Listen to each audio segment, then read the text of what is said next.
Hi everyone, welcome to our channel, Rebecca Stu and the crew. I'm Rebecca. Today we have a Dollar Tree review and product DIY. Let's go over our supplies for projects 1, 2, and 3, which is the review. So we'll need a cooling rack from Dollar Tree, also a cookie sheet. We're going to need some paper towels. We'll need some aluminum foil, the strainers for the pour paint technique, ribbon. We're also going to need some flowers and some of the foil flakes, which are new. We're also going to use some extra fine glitter and some of the pouring paints, which are pre-mixed. We'll need some acrylic paint, and we're going to use the Sargent Art pouring medium to mix with paint from Dollar Tree, Mod Podge, hot glue, and the little gemstones. In pink, we'll use some of these small wood flowers from Dollar Tree, the miniature cups to mix in, a popsicle stick to mix with, and a pop bottle. We're also going to need some gloves and a razor blade, and a canvas, some glass, and a wood blank to pour over. So let's get crafty. So the first thing we're going to do is we're going to pour over a wood shape acrylic paint with the Sargent Art pouring medium from Dollar Tree. So we're going to take our cookie sheet and we're going to cover that with aluminum foil. And we'll change this for each project that we do, and we'll put the cooling rack on top. This will hold our project up off of the aluminum foil and allow the paint to drip down below. We're going to take our miniature cups, add some paint, and add some of the pouring medium to it. Again, I picked that up at the Dollar Tree, and it doesn't say how much to mix. It just says you can mix it with acrylic paint. So I did about a 50-50 blend to mix it, and it wasn't too thick, but it wasn't too thin. You want it to pour out quite easily, but you don't want it to not be able to spread out. So you just kind of have to get a feel for it and mix it, and it's kind of trial and error. So it's the first time I've ever done a project like this. I've never done paint pouring before, and I'm definitely not an expert, but I did my best. And as you can see, I'm just layering the different colors here that I mixed, and I watched some videos online just to see how everyone else would do the paint pouring techniques. A lot of times they would just lay the strainer on top of whatever they were doing the paint pour with, and then when they had all the paints in and most of it had strained out, they would just lift the strainer straight up, and then I would see everyone lift their project and move the paint around by just tipping it and getting all the paint to slide to one end or the other. And then you do want to try to get the paint to drip over the edges so that the edges have a nice painted finished look as well. You're going to get some paint on the back. That's okay, because you can just go ahead and paint that a solid color, or once this is dry, if you wanted to, you could do the paint pour on the back as well. It just takes quite a long time to completely dry. So we're going to let this dry for a full 24 hours, and we're going to do our second project. So this is the paint pour using the pre-mixed Dollar Tree paint over the glass ornament. This glass ornament comes in a circle. They have a heart, a star, a house, and a tag, like a gift tag. And we're using the pre-mixed paint this time. And I'm just taking the different colors and layering it in one cup. As you can see here, and this is the way the directions said to do it online. You could do a bunch of different color cups as well and just pour each color on individually. But I chose to go ahead and try to mix it all in one cup and just see how it turned out. Once I thought I had enough paint for both of these ornaments, I took our second strainer from Dollar Tree to see how this one turned out. And we're just going to pour half of the cup over one of the ornaments and then the rest of the paint over the second ornament. As you can see, the layers of colors made them both very different, which I liked a lot. And I think it would have been cool on a larger material, so you could get all of those lighter and darker colors mixed in. But I was pretty happy with the way these turned out. As you can see, the pre-mixed paint pour has this really pretty gloss to it. That's not with me adding anything to it. It just has that shine to it. And when it dried, it was still pretty shiny. So I thought it was really pretty. And of course, we're rolling this to make sure we get the paint all the way over the ornament, and we definitely want to get the paint to drip over the sides. Now, I should have put my gloves on for this. I had them. I don't know why I didn't put them on, but I stained my fingers pretty good with the blue. It took a full 24 hours for it to completely wash out the little bit of stain that was left behind on my fingers. But I just love these ornaments here. I think they're really pretty. I love the color variation. And I can't believe these came from the same cup of layered paint because they look so different. Here's a close-up of what they look like. And then we'll just transfer these to a tray, a different tray that I have set up so that they can dry overnight. And then we'll clean the tray that we're using here and the cooling rack to do our third project, which is the paint pour over the stretched canvas. So I have a black canvas and this water bottle or soda bottle. We're going to cut the bottom of it off with a razor blade. We want this flower shape that's on the bottom of the soda bottle here. And I saw some different techniques online, and I thought this was really cool. They make this really neat looking flower using this paint pour technique.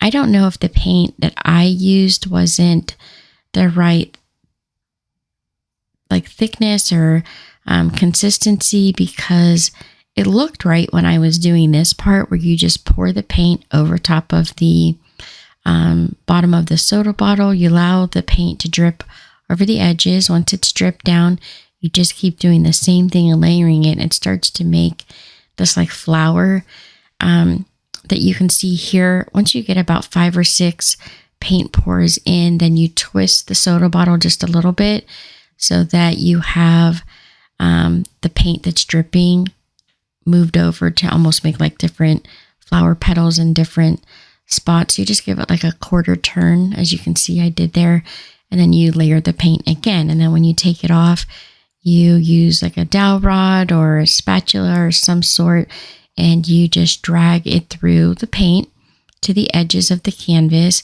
And then the only difference that I noticed is they used a blowtorch. I don't have one. I tried a heat gun. It didn't work. It did make it bubble, but it didn't make it separate and change into the leaf formation like a lot of the flowers that I saw online. I thought that technique was so cool. I was hoping to show you guys that it turned out. I'll maybe try it again one day with different paint pouring paints, but these that I got from Dollar Tree, they just didn't work. So then it said to take a paper towel and just lay it on top of the paint and just very lightly tap it. And you're going to just pick up a little bit of that paint, and then make sure you have a trash can or a bag close by. So all you're going to do is you're going to gather up the edges of this paper towel and then lift straight up. And it creates this really cool kind of blended technique with the paint. And this is still the paint we poured over that soda bottle. And then this is the point where they used the blowtorch, and it just looked so pretty when they did it. I thought I had, except to this point, it looked almost identical, but then I used the heat gun and then it just ruined it. It was just no use. As you can see here, it's turned into a really big mess. So then I just took the third strainer that I got from the Dollar Tree, and I poured paint into that while holding it above the canvas. And I ended up doing 4 spots, 1 in each corner and then 1 right in the center. And I just used the dark blue and the white of the pre-mixed paint from Dollar Tree. And then I pick the canvas up and I keep rolling the paint around and completely cover that canvas. And I also allow the paint to drip over the side so that it covers the sides as well. And actually, I'm kind of thankful for the mess up because I think this was the prettiest one that I did. I just love it. It was an accident, but it turned out great. So the happy accident. So the glass and canvas and the wood took about 24 hours to dry. The canvas took a little bit longer. It was more like 27 hours for it to completely dry, but the paint was a little bit thicker. So I think that might be why it took longer. Here's a close-up so you guys could see all the different color variations and how pretty this blue canvas turned out. I just love it so much. So then I often see these pictures where they decorate the center of these paint pour style canvas pictures with some glitter or crushed glass. And I thought, okay, I'll try that. So I went ahead with some Mod Podge and just did this squiggly line through the center. And then I poured the extra fine glitter on top of that, added a little bit of gold as well. And that was the finished project. For the ornaments, I took that those little foil flakes. I've never used those before either. And they're actually really easy to put on, but hard to like get them where you want them to be, if that makes sense. So I've never used these before either. And really all you have to do is lay it on your project and go over it with a dry paintbrush, and it sticks really well.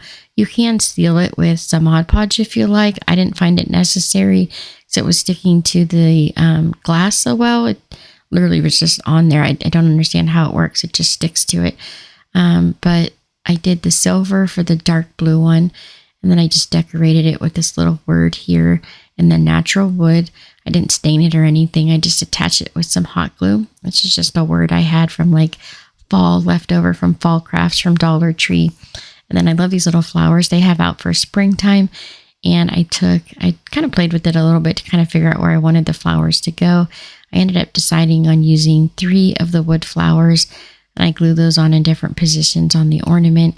And then I'll take those little pink gemstones. They have them in a couple different colors, and we're just going to glue those to the center of the flower to give it a little bit more sparkle.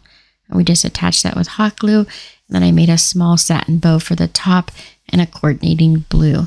Then for the lighter blue and pink ornament, I did the copper, a little bit of yellow gold, and a little bit of silver flakes. Again, you just want to go over it with a dry paintbrush. It's really up to you how much or how little you add. And it'll take a little bit of work for me to learn a better technique to adding it so I could get it kind of more where I want it. But it was kind of fun to play with. So then we're just going to add a satin hanger to the top of the ornament. And then I made a little satin bow and a small bunch of white flowers I thought would look really pretty. And we're just going to hot glue the flowers to the ornament.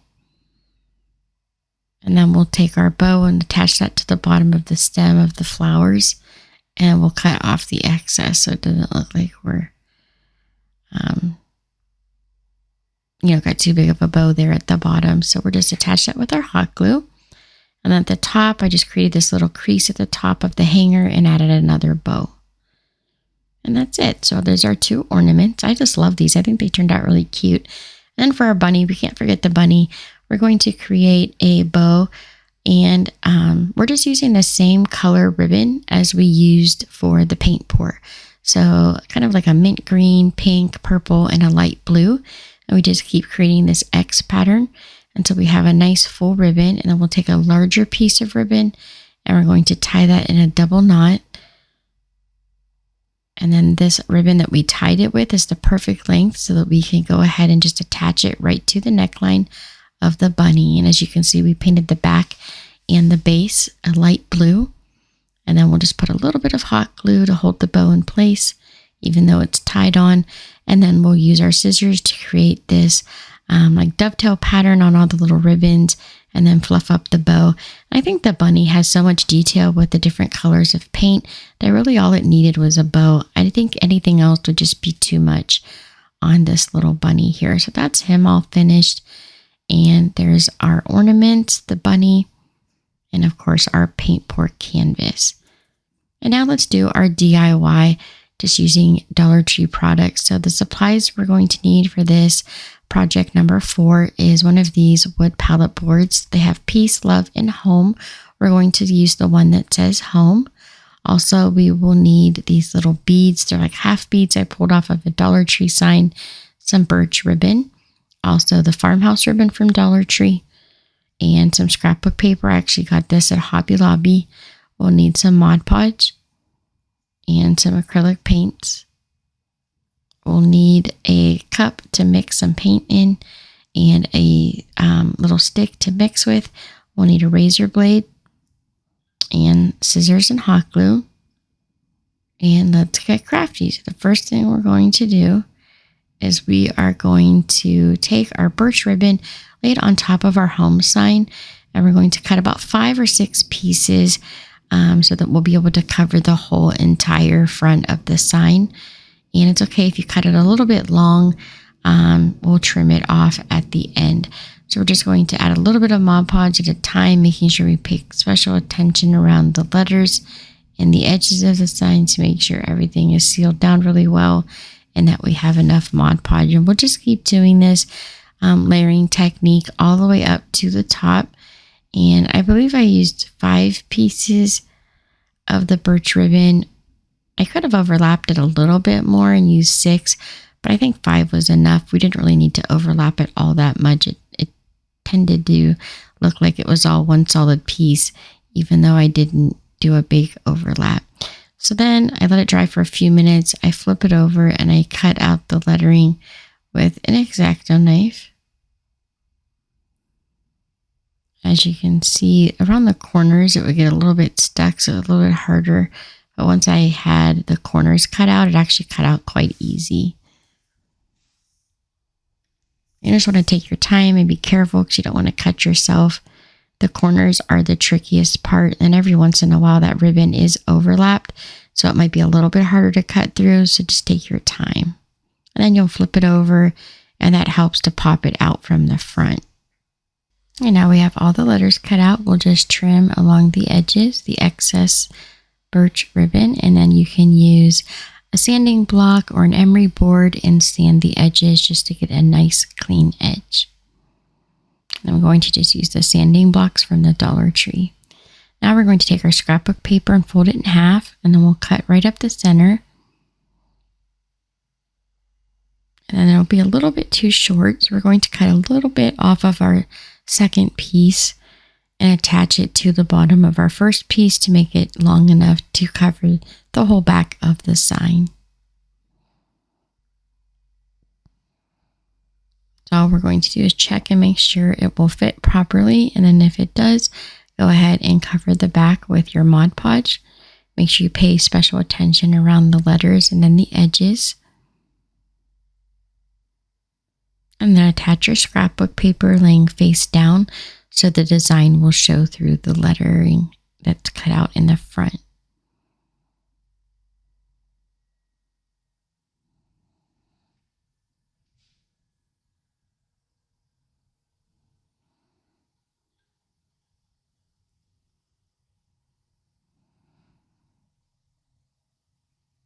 Once I have the scrapbook paper on, I always go back over it on the edges to make sure I have a nice seal around the edges and the paper will stay down.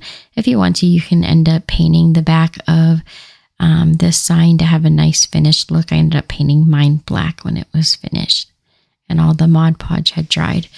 So now I'm taking a paint marker. Again, you can just take the paints that we had out for our last project and you can just trim around the lettering. I think the birchwood and the pattern in the buffalo plaid was making the outline of the letters just kind of get lost, and it felt like it needed to be outlined. So that's why I'm using the Crafter Square paint marker.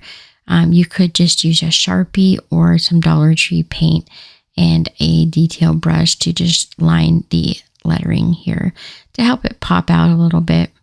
And of course, my kitty always up there helping me.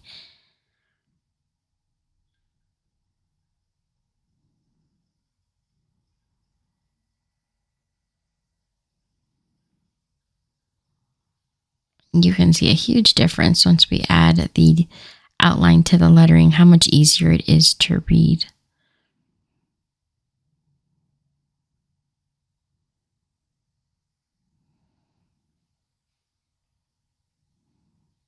And then we'll set that aside. We'll let it dry for about 5 minutes to make sure we don't smudge any of the paint.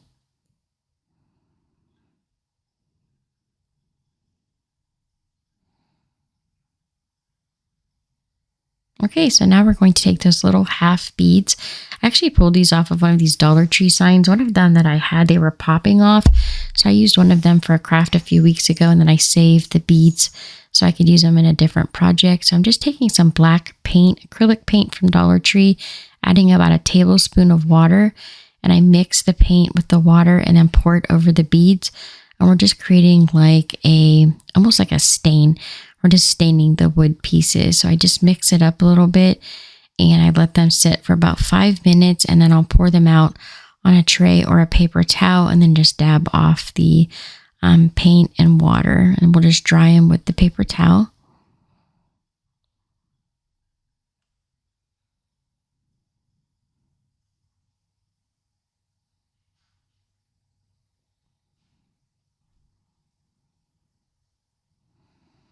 And then once they're all dry, or mostly dry, I lay them out on a tray and I let them sit for about 10 minutes to air dry so that they, didn't have a lot of moisture left behind in them. And it's okay if they're not all the same color. That was kind of the point of doing it that way. I wanted them to look a little bit weathered. So then I just attach these with some hot glue, and on the sides, they touch each other. At the top and the bottom, I left a tiny bit of a space just so I'd have enough, but it took 30 of the beads up the sides, and then and on the top and the bottom in between the corners, you add 10 more of the beads. I make a small farmhouse bow using the ribbon from the Dollar Tree. And then we're just going to attach it to the sign with some hot glue. I wasn't sure where I wanted to put it at. At first I was like, oh, I'll put it at the top of the O or maybe at the top of the sign. And then I ended up just deciding to add it to the corner. There's a lot of detail in this sign just with the pattern, so I didn't want to overcomplicate it by adding the bow in the wrong spot. I think it looked pretty good just by putting it in the corner.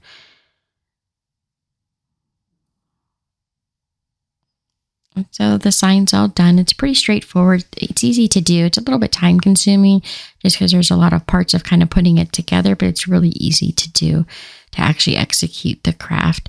And now for the supplies for our last craft here today, which is even easier than the last one. We're going to use the supplies, a hot glue gun, one of these round wood slice signs from Dollar Tree, and these new wreaths they have. We'll use 2 of those, some extra flowers, and some twine. And then we're going to need one of their LED pillar candles. So let's get crafty. This is super simple. It takes like 10 minutes to do the whole thing. We're going to remove the hanger from the large wood sign. These are $1.25. They come in a rectangle, an oval, and a circle. I chose to use the circle today. And then we'll take 2 of these pre-made wreaths from Dollar Tree. They have twine at the top, but I removed them. That was the hanger. And then I noticed there's this crease in the middle where they actually put these 2 semicircles together, and the twine was actually hiding that little cut there. So we're going to end up putting twine back on it to hide it, so we don't have to try to match the paint colors or anything like that. I'm just removing the sales tags off the back. So I take both of them and I remove the twine and those little tags or product tags. And then I put the 2 wreaths together with the flowers facing out, and I line up that little line that's on both of the wreaths. So now we're going to take some twine and we're going to first tie it on right in the middle at the top, and we'll do a double knot.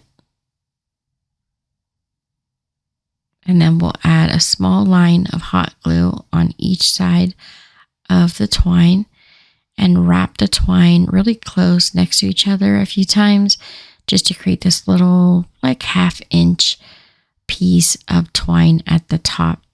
And we'll do the hot glue on the other side of the twine where it started and roll the rest of the twine around, and then just seal the bottom with some hot glue for that last little piece of ribbon, where you can cut off the excess if you like. It's really up to you. But that does 2 things. It holds these together and it hides that little line where they glued the 2 pieces together. Now we're going to stand this up on our wood slice and we're going to pull it apart as far as we can get it. You can use that LED candle in the middle to help you measure how wide you need to glue these apart or attach it to the bottom, so you'll be able to get your candle in the center. So I'm just marking it with a pencil so I know where to put the hot glue. And then I'm putting just a fairly decent amount of hot glue. It's a nice large bead of hot glue. These wreaths aren't very heavy, and the wreath itself, the wood piece, is quite wide. So it's a nice piece that you can kind of glue down. You don't have to worry about it tipping over or not holding well. So it really doesn't need a whole lot of glue. So then we'll take the pillar candle and we're going to add some twine to the middle. We'll just wrap it around the pillar candle a few times.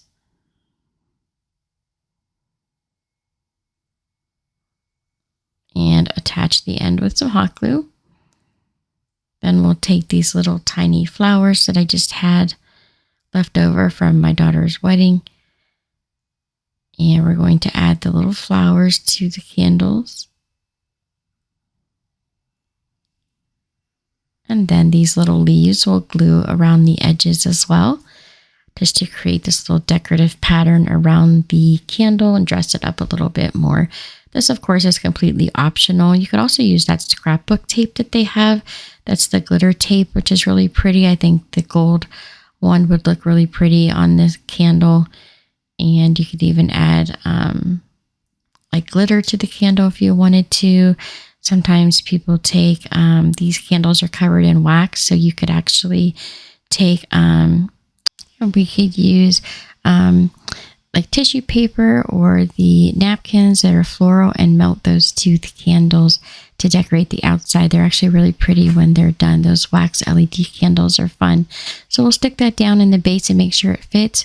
It does. And now we're going to just add some of these farmhouse style flowers from Dollar Tree in the kind of like a maroon color. We're just going to add one extra flower to each side. They look so pretty the way they are. You really don't need extra flowers. I just wanted to add a little bit more to help dress it up a little bit. And then I put a few small white flowers down where the greenery is. And that's it. So simple. Under 10 minutes, you guys can create this DIY. It's a lot of fun. So don't forget all of our paint pour products we did today. I liked the product actually. I think they were a lot of fun to use. So if you see them at your Dollar Tree, I do recommend them. Our home sign and our wreath. And that's all for today's video. Thank you guys so much for watching. Don't forget to subscribe, like, and share. And here are some other videos from our channel you might also enjoy. Have a great day, everyone.